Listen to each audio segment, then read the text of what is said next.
निरीक्षमाणा अपि धूमम अग्रतः, धुआं उनको आगे दिखाई दे रही है। उनको कहा कि अभी आप यहाँ रुको, लेकिन तो भी बभूव हृष्टा, तो भी वो प्रसन्न हो गई, क्योंकि न चिरेण जानती, वो सेना जान रही है कि अब ज्यादा देरी नहीं है श्री राम का दर्शन होने में, श्री राम आसपास ही हैं अब। तो इसलिए जो साधक है ना, वो कहते हैं कि भाई साध्य तो जब मिलेगा तब मिलेगा, लेकिन साधना का भी अपना आनंद कुछ कम नहीं है।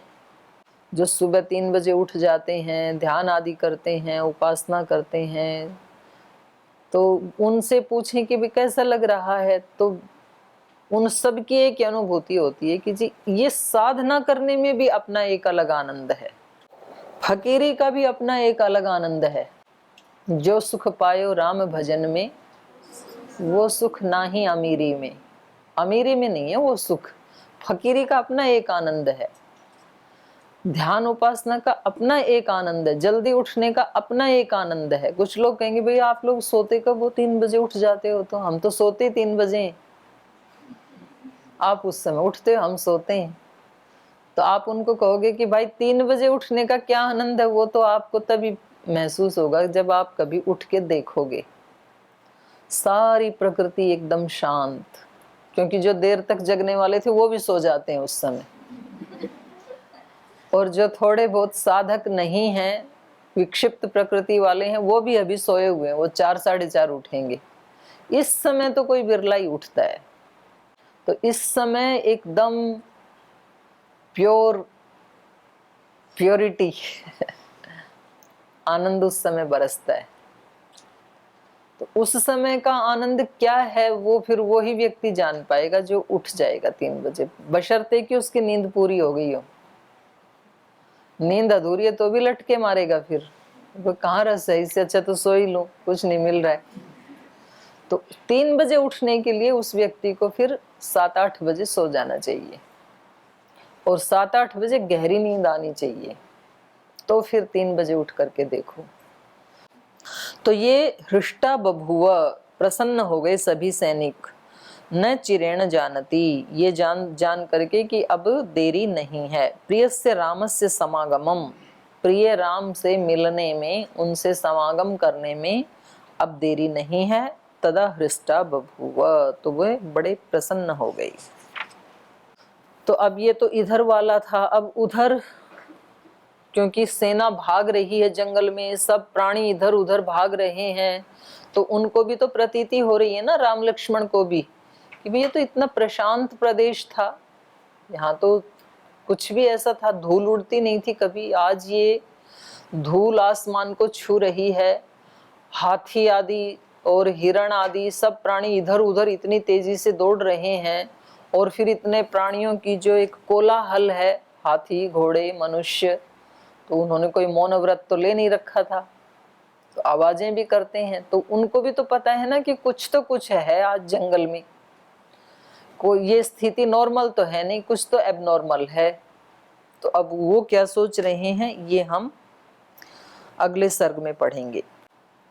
दीर्घकालोषितस्तस्मिन् गिरौ गिरीवन प्रियः वैदेह्या प्रियमाकाङ्क्षन् स्वं च चित्तं विलोभयन् अथ दाशरथिश्चित्रं चित्रकूटम् अदर्शयत् भार्याम् अमरसङ्काश शचीमिव पुरन्दरः तां तथा दर्शयित्वा तु मैथिलीं गिरिनिम्नगां निससाद गिरिप्रस्थे सीतया सह राघवः।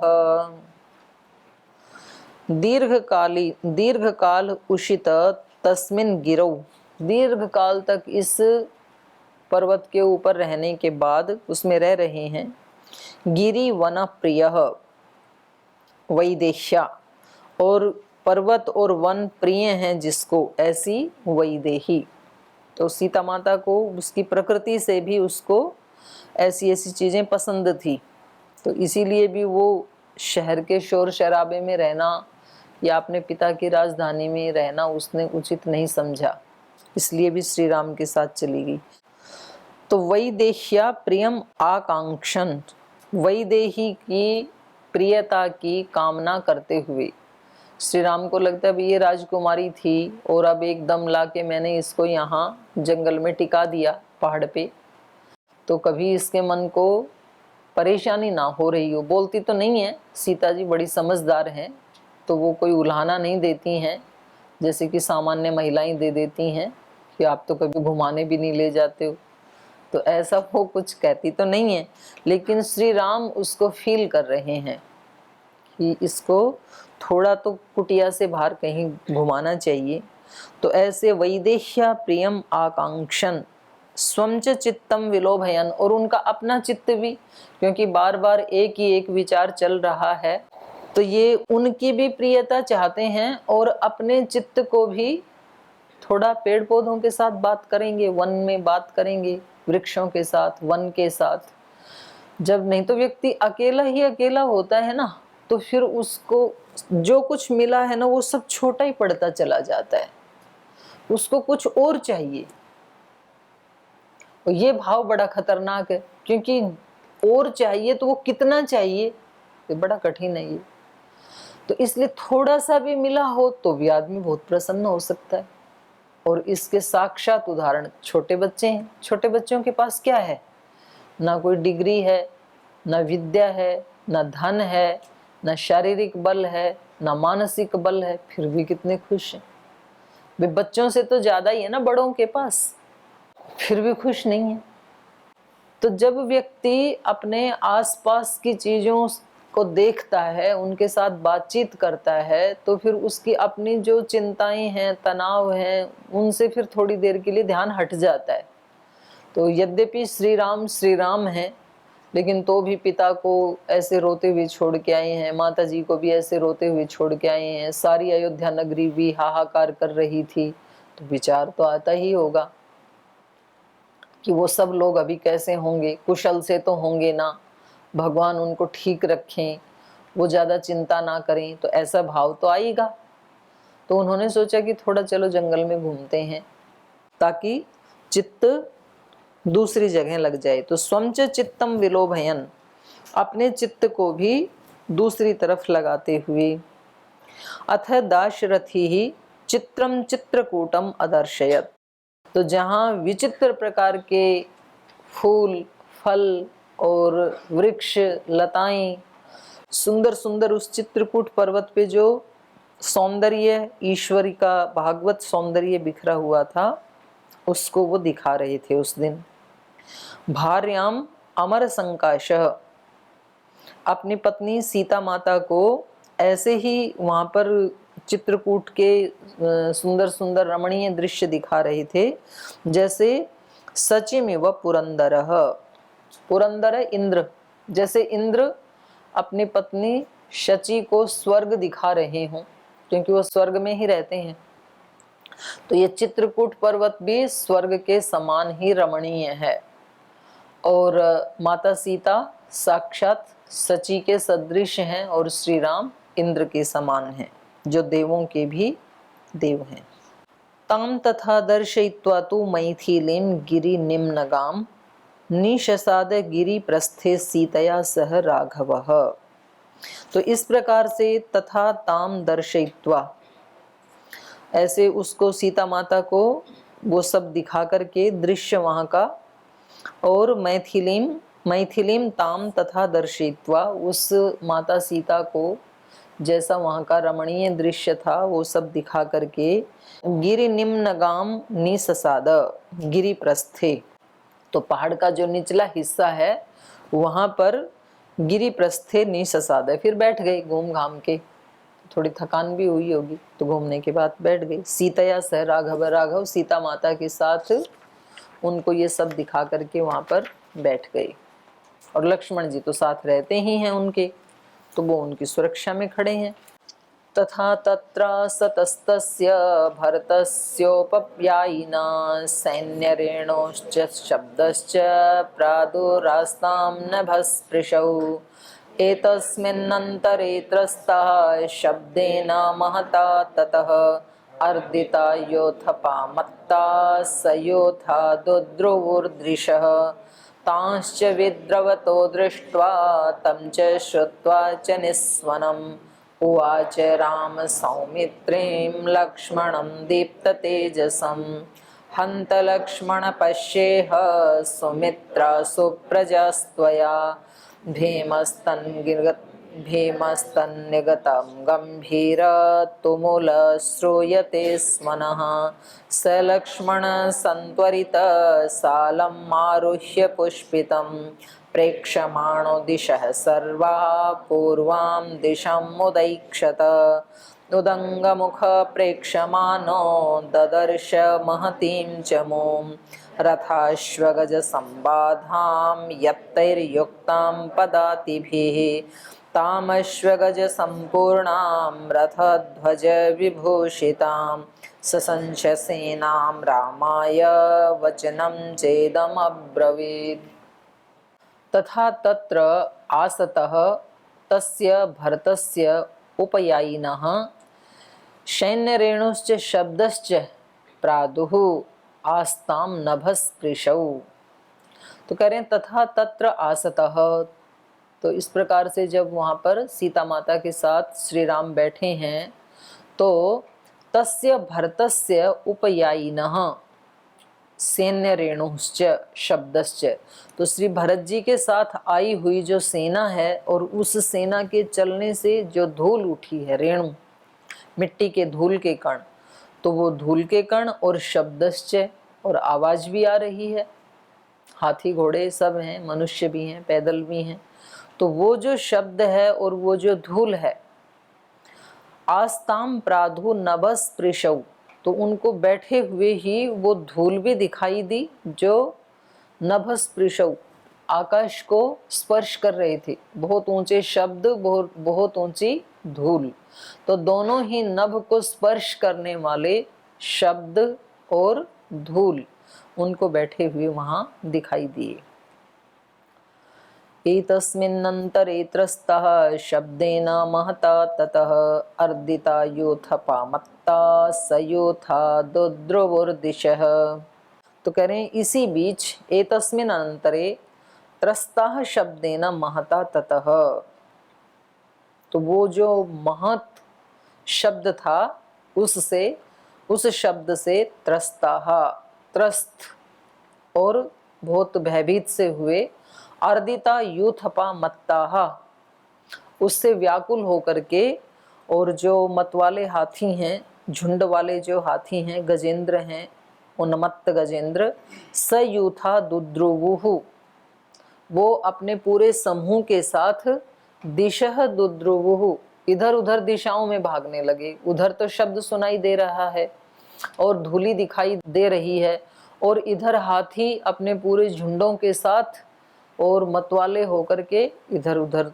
दौड़ रहे हैं, तो उनको समझ नहीं आ रहा कि ये क्या भूकंप जैसे आ गया, क्या हुआ।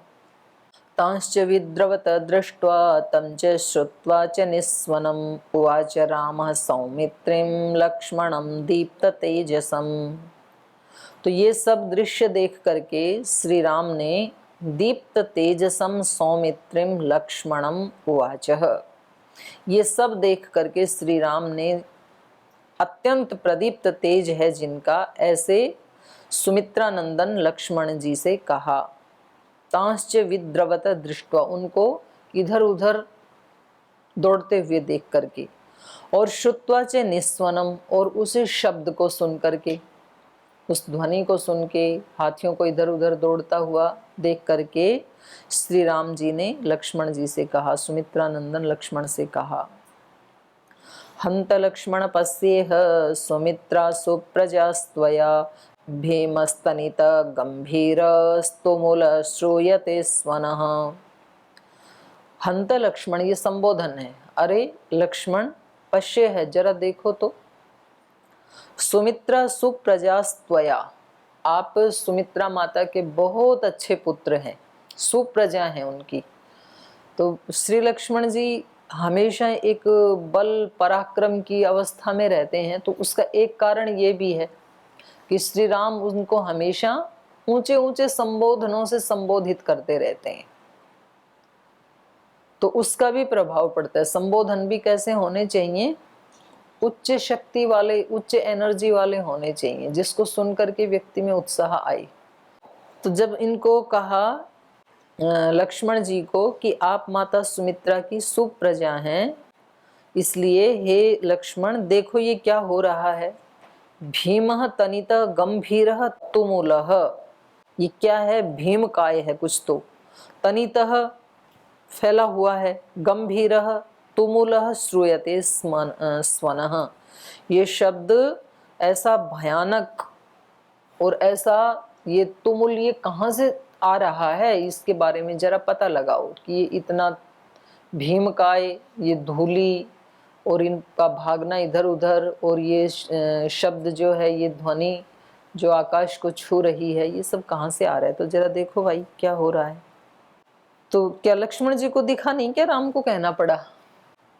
लक्ष्मण जी भी तो साथ ही हैं, तो अपने आप ही देख लेते तो वो भी तो बोल सकते थे कि भाई ये क्या आ रहा है। तो कभी कभी लक्ष्मण जी आपकी तरह से रिलैक्स मोड में चले जाते हैं, इससे ये पता लग रहा है, तो कहना पड़ता है सीधे बैठो भाई।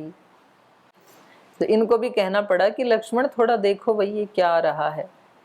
स लक्ष्मण संत्वरित सालम आरुह्य पुष्पितं प्रेक्षमाणो दिशः सर्वः पूर्वां दिशं मुदैक्षत। तो वो फिर ऐसा कहने के बाद संत्वरित, बहुत शीघ्रता से, झटपट, सालम आरुह्य पुष्पितम, पुष्पितम सालम आरुह्य, जिसपे फूल खिले हुए हैं, ऐसे साल वृक्ष के ऊपर चढ़ करके, प्रेक्षमाणो सर्वादिशः, सब दिशाओं में देखते हुए, सबसे पहले पूर्वाम दिशम उदैक्षतः, सबसे पहले पूर्व दिशा की तरफ थोड़ा लंबा देखा उन्होंने। उदंगमुख प्रेक्षमानो ददर्श महतीं च मों रथाश्वगज संबाधां यत्तैर्युक्तां पदातिभिः। और फिर उदंगमुख प्रेक्षमाण, पूर्व में देखा, पूर्व में कुछ दिखाई नहीं दिया, सभी दिशाओं में देखा होगा, उदंगमुख प्रेक्षमाण, लेकिन जब उत्तर दिशा में देखा, पूर्व पश्चिम दक्षिण उत्तर, तो अब पता नहीं कि पूर्व के बाद सीधा उत्तर में देखा या जो भी हो, लेकिन जब उत्तर दिशा में देखा तो महतीम चमुम ददर्श, उनको एक विशाल सेना आती हुई दिखाई दी, जिसमें रथ अश्व गज संबाधाम यत्तैर्युक्ताम पदातिभिः, तो उसमें रथ हैं और कुछ अश्व हैं, कुछ हाथी हैं, और उनसे जुड़े हुए भी जो घोड़े आदि हैं, और फिर उनमें बैठे हुए लोग, और पदाति भी, और कुछ पैदल भी चल रहे हैं। तो जो चतुरंगिणी सेना थी उसको देखा इन्होंने। तामश्वगज संपूर्णां रथध्वज विभूषितां ससंच सेनां रामाय वचनं चेदम अब्रवीत। तो अश्व गज आदि से संपूर्ण और रथ ध्वज विभूषिताम, ताम सेनाम, जो जिसमें रथ भी हैं और उन रथों पे ध्वजाएं लगी हैं, झंडे फहरा रहे हैं, उनसे जो सुशोभित हैं ऐसे रथ ध्वजाओं से, और ससंच सेनाम, उस सेना को देखा उन्होंने, जो बड़ी अनुशासित चल रही है।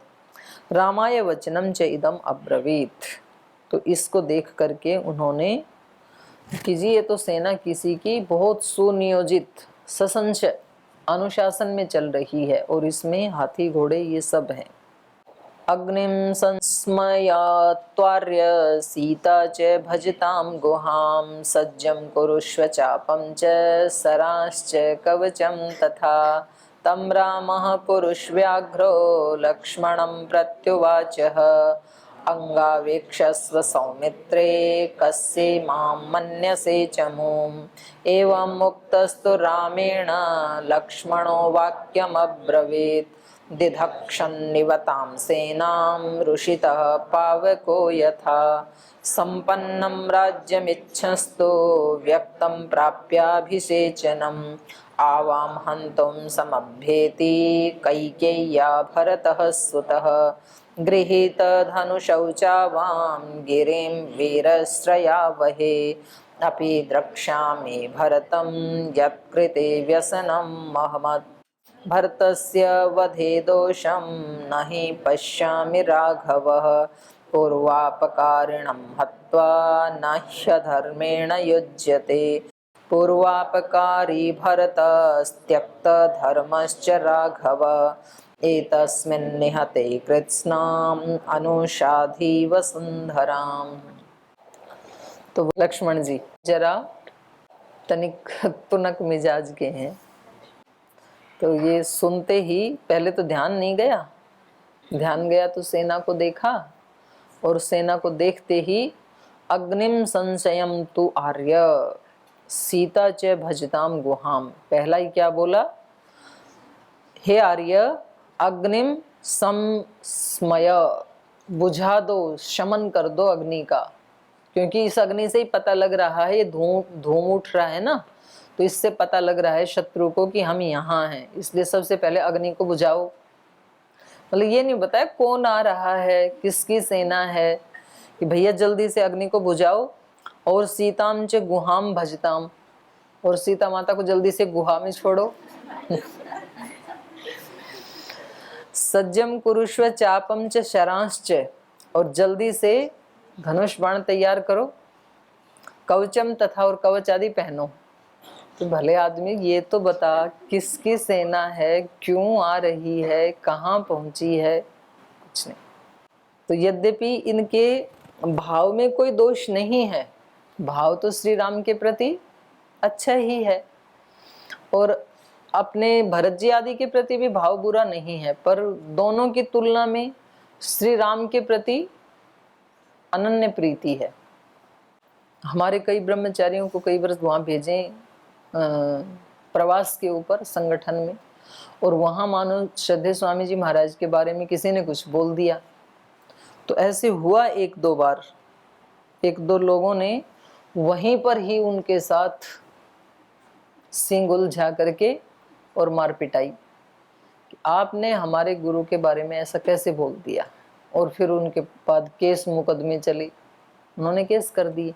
अच्छा, वो लोग जानबूझ करके ऐसा करते हैं, जैसे पहले शिविर हमारे चल रहे थे ना, तो वो जानबूझ करके, कुछ तो ऐसे लोग होते ही हैं ना, वो बिल्कुल प्री प्लान आकर के छेड़ते थे कि भाई ये लोग फिर बोलेंगे, फिर यहाँ केस होगा, फिर वो डीएम आदि जो हैं, एसडीएम आदि हैं, तो वो अनुमति नहीं देंगे ग्राउंड की कि भाई पता नहीं बाबा के लोग तो आज तो हाथापाई की है और कल कोई वेपन चला दें तो भाई हम आपको अनुमति नहीं देंगे कार्यक्रम की। तो मतलब एक व्यक्ति ने 2-3 महीने की सारी तैयारी खटाई में डाल दी, हम परेशान।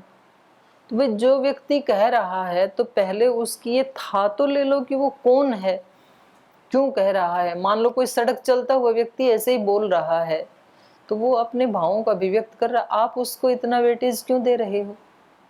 आप जब उसके साथ उलझते हो तो आप उसको बहुत बल दे रहे हैं ना, तो पहले सोच समझ करके उसको मान लो ठीक भी करना है तो कैसे करना है, पहले आकर के अपने घर में सलाह करो, अपने वरिष्ठों से बातचीत करो। ऐसे ही कहीं भी सिंग उलझा दोगे तो फिर उनको जाना पड़ेगा छुड़ाने के लिए। और जो कार्य, वही बात है जो आदरणीय एनपी सिंह जी उस दिन बता रहे थे कि हमारी बॉडी के जो सेल्स जिनको कुछ सृजन में लगना चाहिए था, उनको फिर रोगों से लड़ने में अपनी सारी शक्ति नष्ट करनी पड़ती है। जिस सेना को देश की रक्षा करनी चाहिए थी, वो देश के दंगे शांत करने में लगे हुए हैं। तो हो सकता है कि उधर से कोई आक्रमण हो जाए सीमा से, तो फिर तो तबाह हो जाएगा पूरा देश। तो इसलिए थोड़ा सा, इसलिए धर्म का पहला लक्षण धैर्य बताया। थोड़ा धैर्य तो रखना चाहिए, एकदम से निर्णय नहीं लेना चाहिए। तो लक्ष्मण जी का बहुत ऊंचा चरित्र है, लेकिन बहुत ऊंचे चरित्र वाले में कभी कभी कोई एक छोटी त्रुटि मिल जाती है। तो इनके स्वभाव में, यद्यपि ये धर्म के लिए ही युद्ध लड़ते हैं, ऐसे किसी को सताने के लिए, हिंसा करने के लिए नहीं लड़ते हैं, लेकिन उसमें ये कभी कभी अधैर्य दिखा देते हैं, धैर्य नहीं दिखाते हैं। तो यहाँ भी इन्होंने ऐसे किया कि जैसे ही सेना देखी, वो पूछ रहे हैं, श्री राम पूछ रहे हैं कि भाई आप देखो एक बार ये कौन लोग आ रहे हैं। तो उसके उत्तर में ये नहीं बता रहे कौन आ रहे हैं, बोले अग्नि को बुझाओ पहले और धनुष बाण उठाओ और सीता माता को गुहा में छोड़ दो, इनको छिपा दो। तो क्यों छिपा दो, सीता भी लड़ सकती है। तो चलो इसकी चर्चा कल करेंगे, आज समय हो गया, आज यहीं विराम लेते हैं।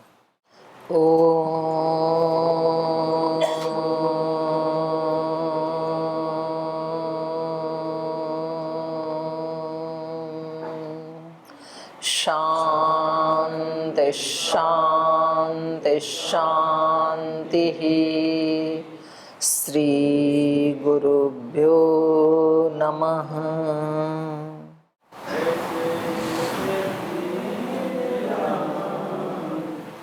ऐसे है मेरे राम, ऐसे है मेरे राम, ऐसे है मेरे राम।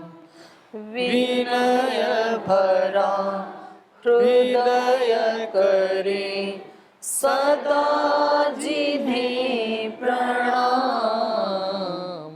ऐसे है मेरे राम, ऐसे है मेरे राम। राम सा पुत्र न राम सा भ्राता, राम सा पति नहीं राम सा दाता।